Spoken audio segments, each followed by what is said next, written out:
Hi అండి, welcome to my live. ఎలా ఉన్నారు? బాగున్నారా? ఈరోజు మునగాకు పొడి చేస్తున్నాను. మొరింగా లీవ్స్ పొడి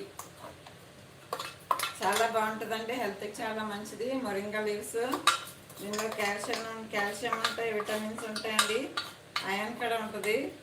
మన లేడీస్ అయితే కంపల్సరీ తినాలండి. డైలీ ఒక ముద్ద కంపల్సరీ పొడి వేసుకుని నెయ్యి వేసుకుని తినాలి. చాలా మంచిదండి హెల్త్కి. ఇలాంటి పొడులు మనం చేసుకుని పెట్టుకోవాలండి ఇంట్లో.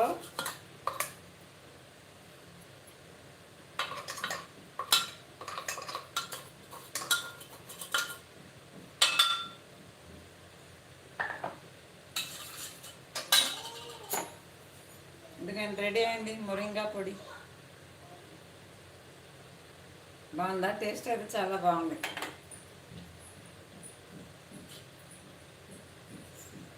ఇప్పుడు ఇది చల్లగా అయినాక ఏదైనా ఎయిర్ టైట్ కంటైనర్లో స్టోర్ చేసుకోవాలి. చాలా టేస్టీగా ఉంటుంది మొరింగా లీవ్స్ పొడి. ఇప్పుడు నేను దోసపిండి ప్రిపేర్ చేస్తాను. దోసపిండి ఎలా ప్రిపేర్ చేయాలని మార్నింగ్ నేను నానబెట్టాను దోశ